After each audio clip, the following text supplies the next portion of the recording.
Gusto mo ring matuto, kaso nalungkot ka ng malaman mo. It could be news, it could be realization, it could be reflection on the surface of your conscious perception. Kahit na gawan natin ang paraan para maging masaya ang proseso, ma-update talaga kapag sobrang mainit ang naiabot sa'yo. The learning is disguised in many ways. Sama-sama kayo sa saya, pero kapag nagkaaberya ng malala, ikaw na lang mag-isa. You're obediently following the rules while the masses are using a different rule book. Huwag mo raw siyang iiwan, tapos ang naging eksena, siya ang nang iwan. Family is important, or blood is thicker than water until you're too much for them to handle. Walang nagturo talaga ng direkta sa mga to. You just understand it when the shoving in the face is enough. Sobrang bigla mo nga, ayaw mo pang tanggapin. You can't believe it. Kung papalayain tayo ng katotohanan, bakit may sakit pa na pabaon? We have the fault here of expecting otherwise. Hindi magaan ang galawan sa totoong buhay. Different coping mechanisms are available in everyone's arsenal, good or bad. Baka lang makatulong at mapagaan yung mga dinadala o kumakalabit. Pouring material things is the typical method in our society right now to mitigate the weight of truth. Bili ka nito at nyan para ipakita kung gaano ka katotoo sa kanya. Sincerity has a price tag now that you can buy in any store near you at a good price. At kung siniswerte ka, pwede ka pang makatawad at makuha sa bagsak na presyo, leading this commodity to the level of cheapness that smells fishy. Tapos magtataka pa tayo kung bakit parang mas ayos ang dati nung simple pang mga bagay. Data is abundant in today's society. Kahit hindi mo kailangang malaman, nalalaman mo. It creates typical decision fatigue due to many possibilities and options. Magandang bagay ito kasi hindi na limitado sa imahinasyon ng tao kapag hindi maintindihan ang isang bagay. But the presence of facts doesn't always equal the awareness of it. May mga kailangan ka mismong maranasan para maintindihan mo talaga, getting sick badly to realize death itself, earning money yourself to appreciate its worth, losing someone to reflect its importance. Mas matindi ang pag-alog sa ulo mo, mas dumidilim ang kinagisnan mong bahaghari. This is the side of truth most people ignore. Sinusubukan nilang hilutin ang laman para hindi ganon kahapde kapag dumampi sa isip ng iilan. Doing so creates the unwanted effect of blurring the lesson that reality brings. Anong nakuha? A sensitive society that tries to bend a simple idea in every possible way, leading to unwanted complexities. Takot sa mundo kaya nagmukmok sa kwarto at doon gumawa ng sarili niyang gulo. It's the typical tendency if all you did was consume and consume without doing something about it. Hindi mo siya maduro kasi alam mo sa sarili mo na may napagdaanan kang ganon o kung hindi, hindi mo maintindihan ang pinanggagalingan niya.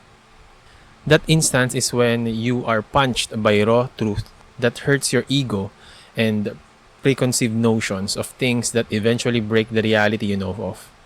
Kaya dadaan ka sa iba't ibang level kung paano mo iproseso ang nalapag sa'yo hanggang sa sana, umabot ka sa pagtanggap sa bakit ganyan ang lasa. I think the darkness or lightness of anything will only be based on the character of the perceiver. Kahit nasabihin natin may nagawang linya na sa pagitan ng dalawa, resulta lang naman yun ng dami ng mga sumang-ayon, leading to what is acceptable dictated by the larger collective.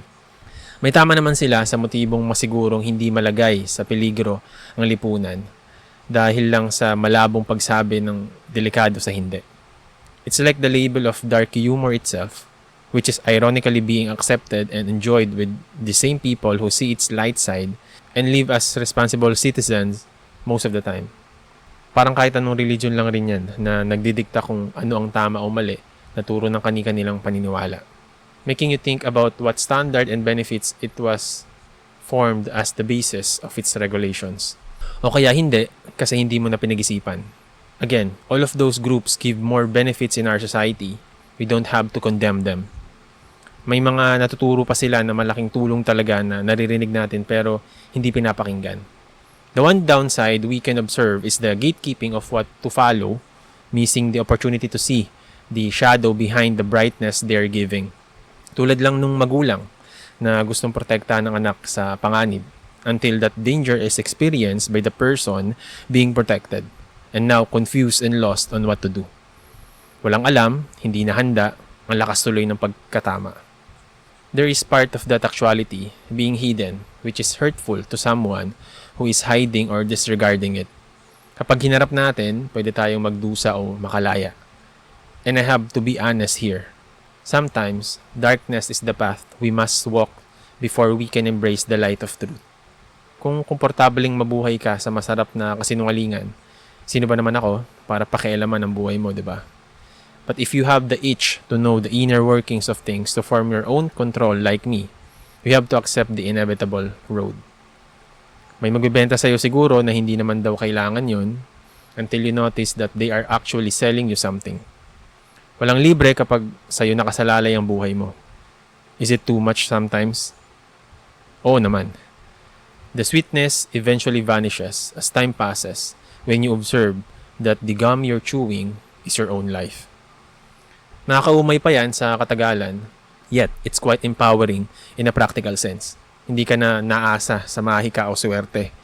You're now the dictator of its presence. Pero kahit gaano kaganda ang intensyon mo, hindi mababawasan ng sakit kapag pakikiramdaman mo. This is more of identifying why someone sees raw data as being gloom and doom and not a chance for possibility. Pinairal mo lang ang reaksyon ng katawan para umiwas sa pwedeng panganib. Unfortunately, that biological response was developed from physical adaptation. Napagkamalan lang niya ang talagang mental na hamon. Challenge to own ideology and belief set. Narinig mo na yan dati sa gawa ko.